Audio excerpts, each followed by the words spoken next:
والسلام علی سید الانبیاء والمرسلین وعلی آلہ واصحابہ اجمعین۔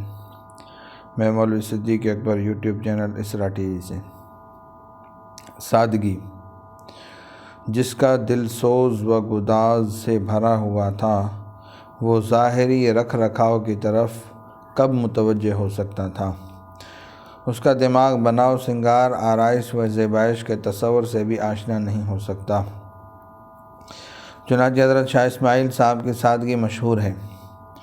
ان کے علم و فضل، تحریر و تقریر اور اعلیٰ خطاب و حاضر جوابی کے جو چرچے دور دور پھیلے ہوئے تھے، ان کو سن کر ایک پرتکلف، باوضع، شاندار اور صاحب جبہ و دستار شخص کا تصور دماغوں میں آتا ہے، مگر جب لوگ ان کو پا پیادہ سید صاحب کی رکاب تھامے ہوئے دوڑتے دیکھتے، یا گرد و غبار اٹے ہوئے نہایت معمولی صورت میں سامنے آتے، یا گھوڑوں کو کھریرا کرتے ہوئے ان پر نظر پڑتی، تو حیرت و استعجاب کی کوئی انتہا نہ رہتی۔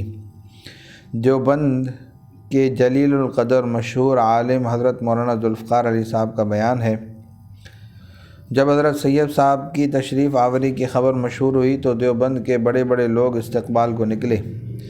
شہر کے باہر ایک بزرگ کا مزار ہے، وہاں تک پہنچے تو سید صاحب نظر آئے۔ ایک ٹانگھن پر سوار تھے اور دونوں طرف دو صاحب رکاب تھامے ہوئے چلے آ رہے تھے۔ استقبال کرنے والوں نے آگے بڑھ کر سید صاحب سے ملاقات کی۔ یہ ان رکاب تھامنے والوں کو نہ سمجھ سکے کہ کون ہیں۔ سید صاحب نے فرمایا، ان سے ملو، یہ مولانا اسماعیل اور مولانا عبدالحی ہیں۔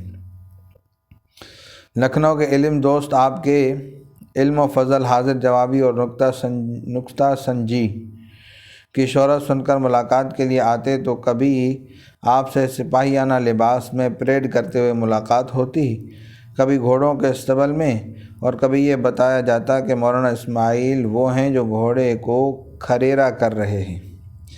جب قافلہ کلکتہ پہنچا تو قافلے کے میزبان شیخ محمد امین نے سید صاحب سے کشتی پر ملاقات کرنے کے بعد سب سے پہلے مولانا محمد اسماعیل صاحب سے ملاقات کا اشتیاق ظاہر کیا۔ مولانا موصوف دوسرے جہاز پر سوار تھے، آپ کو بلایا گیا۔ خانوادہ علم کا یہ شہزادہ جس سادہ وضع میں حاضر ہوا، وہ کچھ ایسی رقت انگیز تھی کہ شیخ امین کی آنکھوں میں آنسو بھر آئے۔ وہ حیران تھے کہ شاہ ولی اللہ کا پوتا، شاہ عبدالغنی کا لخت جگر، شاہ عبدالعزیز کا بھتیجا اور سلطنت فضل و کمال کا مسند نشین، اس قدر سادہ، ایسا بے تکلف اور اتنا جفاکش، شاہ پرستی کی مخالفت اور ملوکیت سے نفرت۔ شاہ اسماعیل صاحب کی سیرت میں شاہ پرستی کی مخالفت سب سے زیادہ ممتاز اور نمایاں درجہ رکھتی تھی۔ جس بات کو شاہ ولی اللہ صاحب نے اشاروں میں سمجھایا تھا، جس مفہوم کو شاہ عبدالعزیز صاحب نے غیر مطبوعہ تفسیر کی عبارتوں میں سمویا تھا، آپ نے کھلے بندوں اس کو واضح کیا اور اس کے ہر ایک پہلو پر روشنی ڈالی۔ آپ کی عجیب و غریب تصنیف منصب امامت آج بھی موجود ہے۔ مسلمان بادشاہوں کی بادشاہت، جس کو اللہ کا سایہ اور خدا کا انعام سمجھا جاتا تھا، آپ اس کو جبر و قہر کی سلطنت اور اپنے زمانے کی سب سے بڑی لعنت قرار دیتے ہیں۔ منصب امامت کے چند اقتباسات تحریک کا نصب العین کا بیان کرتے ہوئے پیش کیے جا چکے ہیں۔ اسی کتاب کا ایک اور اقتباس ملاحظہ فرمائیے، انہی ملوک اور بادشاہوں کے متعلق کس قدر سخت فیصلہ ہے۔ استیصال او عین انتظام است و اہلاک او عین اسلام و اطاعت ہر متسلط از احکام شریعہ نیست و انقیاد ہر متجبر از اوامر دینیہ نہ۔ ان کو جڑ سے اکھاڑ پھینکنا عین انتظام ہے اور ان کو فنا کی گھاٹ اتار دینا عین اسلام ہے۔ ہر صاحب اقتدار کی اطاعت کرنا حکم شریعت نہیں ہے، اور نہ ہر جابر و قابض کے سامنے گردن جھکا دینا دین کا حکم ہے۔ آخر میں یہ بھی غور فرما لیجئے کہ جب مسلمان بادشاہوں کے متعلق شاہ صاحب کا یہ فیصلہ ہے تو انگریزوں کے متعلق آپ کا فیصلہ کیا ہو سکتا ہے۔ حضرت شاہ عبدالعزیز صاحب کی وفات۔ سید احمد صاحب کا قافلہ سفر حج سے واپس ہو کر ابھی دہلی نہیں پہنچا تھا کہ یہ بوڑھا رہنما جس نے ملک و ملت کی خدمت میں مسلسل 63 سال صرف کیے تھے اور جس کے اشاروں پر سید صاحب کی خدائی فوج نے مشرق و مغرب کے ڈانڈے ملا دیے تھے، 7 شوال 1239 ہجری مئی 1824 عیسوی کی صبح کو اس طلوع مزاج دنیا سے رخصت ہو گیا۔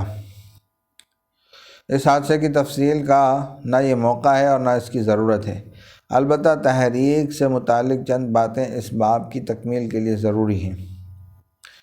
حضرت شاہ ولی اللہ صاحب نے ہمہ گیر انقلاب کا جو بیج بویا تھا، حضرت شاہ عبدالعزیز صاحب کی آبیاری سے وہ ایک تناور درخت بن چکا تھا۔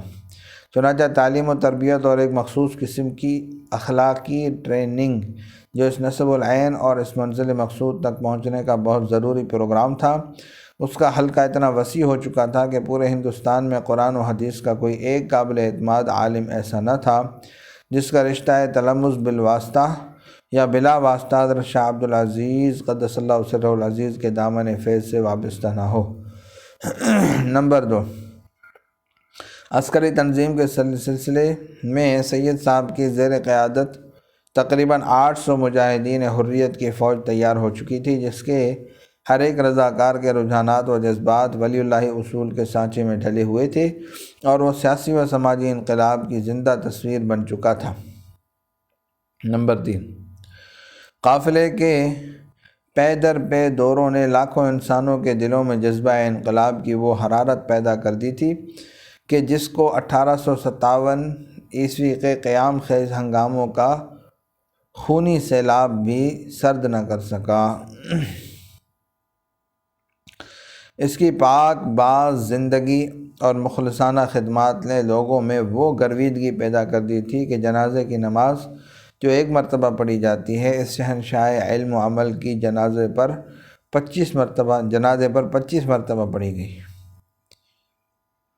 اقتصادی سلسلے میں شاہ ولی اللہ صاحب کا بنیادی اصول یہ ہے کہ معیار معیشت مساویانہ ہو۔ حضرت شاہ عبدالعزیز صاحب اس اصول کے یہاں تک پابند تھے کہ ساری عمر گاڑھے اور دھوتر کے کپڑے پہنے اور مرنے کے وقت وصیت کر دی کہ ان کا کفن بھی اسی کپڑے کا ہو جو وہ اپنی زندگی میں پہنا کرتے تھے۔ نمبر 6، آپ نے تاکید فرما دی تھی کہ آپ کی وفات کی خبر بادشاہ کو نہ دی جائے کیونکہ آپ نہیں چاہتے تھے کہ بادشاہ آپ کے جنازے میں شرکت کرے۔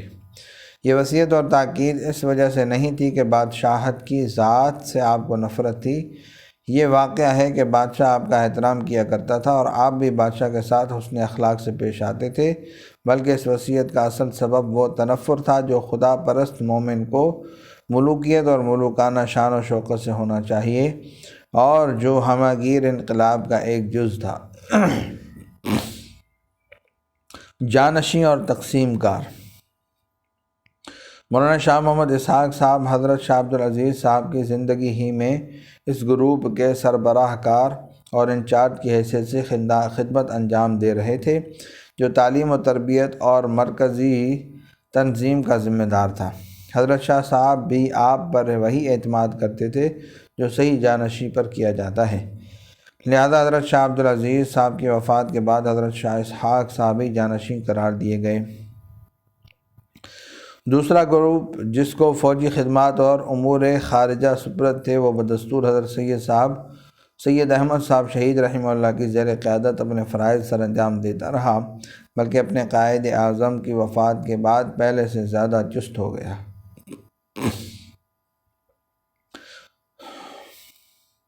صلی اللہ تعالی علی حبیب سیدنا محمد وعلی آلہ وصحبہ اجمعین برحمتک یا ارحم الراحمین۔